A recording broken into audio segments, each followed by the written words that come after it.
This is a government that's determined to create a situation where there's 100% security for Israel, which I think is impossible without some sort of peace treaty. The world watching to see how Israel will respond after Iran's massive drone and missile attack on Saturday. Israel's war cabinet is meeting right now to discuss potential retaliation as world leaders, including President Biden, urge restraint. It marked the first time Iran has attacked Israel directly from its own soil. Explosions could be heard widely, including in Jerusalem and Tel Aviv. More than 300 projectiles were launched. First came over 170 drones and 30 cruise missiles, all shot down before reaching Israel. Well, what happens if American bases are attacked in Iraq or Syria? There's all sorts of places that the Iranians can hit through proxies. And let's keep in mind that this attack on Israel was a measured attack because they didn't use Hezbollah. Hezbollah could do immediate damage and considerable damage to Israel.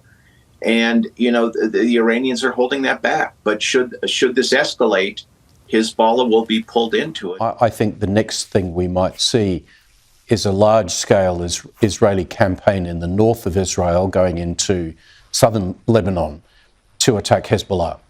And the main reason for that is that Israel is justifiably fearful of Hezbollah being able to do on a much larger scale what Hamas did down in the south in Gaza on October 7 by coming across the fence to attack Israelis. If Hezbollah attempts to do that in the north of the country, that's a large populated area. It really does present an existential threat to the future security of Israel. This morning, the world on edge as Israel weighs its response to that swarm of more than 300 Iranian missiles and drones early Sunday, targeting military installations in Israel, some of them streaking right over the Al-Aqsa Mosque compound. This is extraordinary to me, but we're told that roughly half of the ballistic missiles fired by Iran failed to launch or crashed. It was one of the largest salvos of ballistic and cruise missiles ever fired. But Israel's missile defense system, along with a combined international effort led by the U.S., intercepting 99% of those threats, including more than 100 ballistic missiles, according to the IDF. U.S. forces alone taking out nearly 90 drones and missiles long before they reached Israel's borders. Iran's attack came with careful signaling. Its government warned Israel's allies of the strikes and said they were punishment for an assassination in Syria, and that Iran now considered the matter closed. Our advice to all the supporters of the Zionist regime is to appreciate Iran's responsible and measured action and dissuade the Zionist regime from committing more wicked acts, which would bring incalculable consequences. But the country's military chief did say just a short time ago that Israel will indeed respond. World leaders are urging Israel not to retaliate, including the U.S., making it clear that if it attacks Iran, it will do so alone. President Biden still reaffirming his overall support for Israel, though, adding, "Together with our partners, we defeated that attack." But historically, this is the first time the United States fought side by side with Israel since the State of Israel was organized in 1948. And by that I mean Central Command, a warfighting headquarters in the Middle East, organized a multinational organization and coordinated it through 6 countries.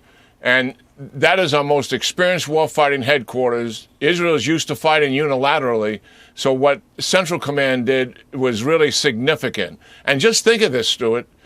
We had Arab nations fighting alongside of Israel's capability against Iran. That is also historic. This was a fairly symbolic attack that the Iranians conducted.